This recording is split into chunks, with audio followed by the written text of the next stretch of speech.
Apologize. We will do the follow-up or rebuttal, and we'll start with Paul Holmgren. Again, same issue. Thank you. I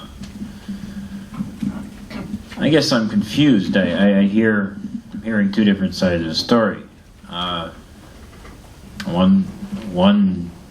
Three of the people here are saying that if we don't bond, we can't create jobs, and three of them are saying, well, who creates jobs?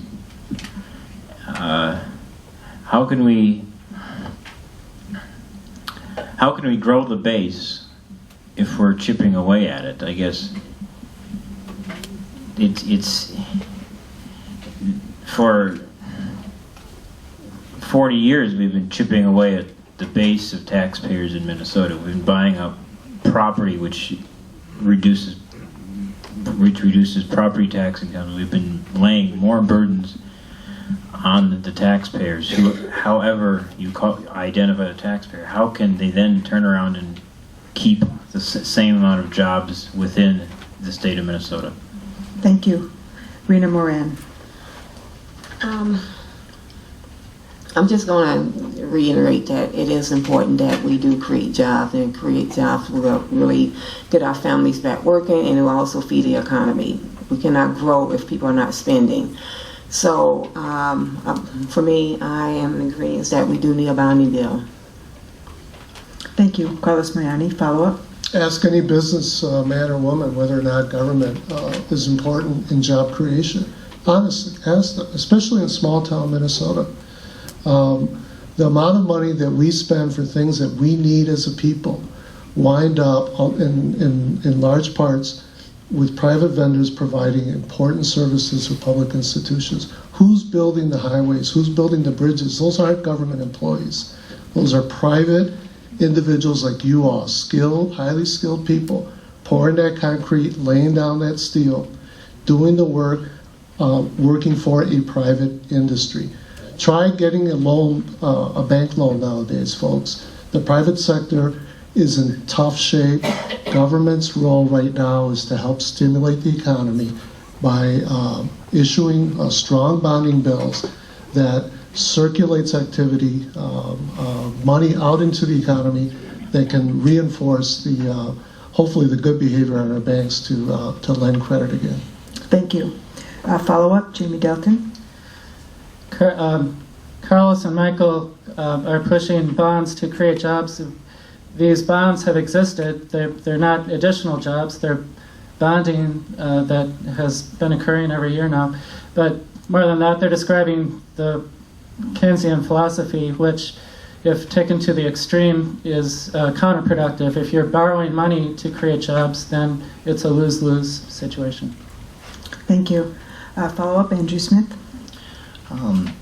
Again, I don't believe in bonding to solve our problems.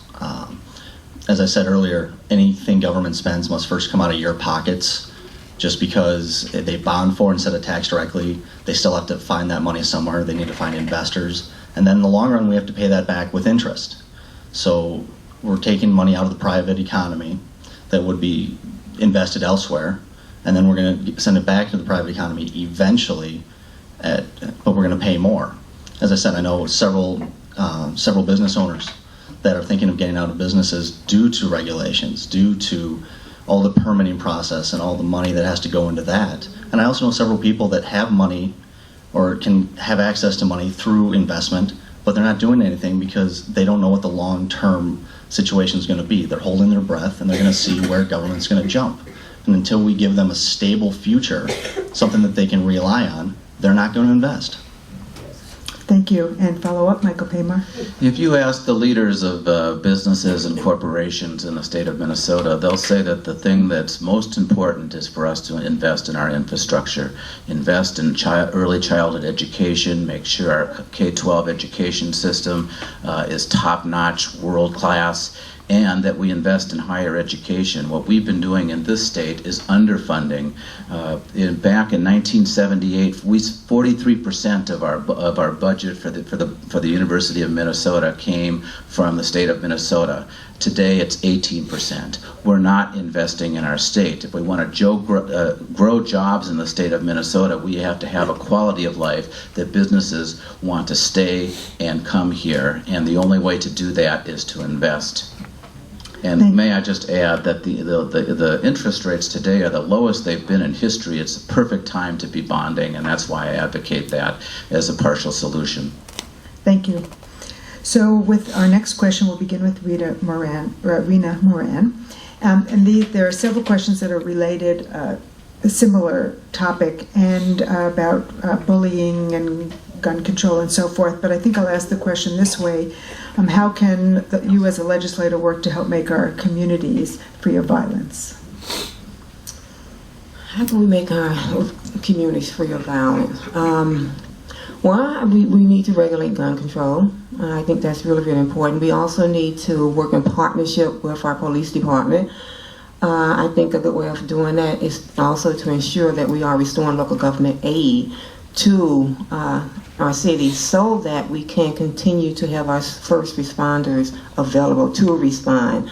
Another big part of that, because I sit on some of you planning council and I chair the community improvement and safety committee, I think a lot of that is about us as communities coming together to also just basic things like form block clubs, watch out for each other, getting to know your neighbors, some basic things that we can do at the local level in our community to help to ensure that we have safe communities. And I know for myself in my community, a part of that safety piece, because all the doors that I knocked on, regardless of the color, regardless of the age or the circumstance, people insist on having safe communities. It's going to take us to do that. Thank you.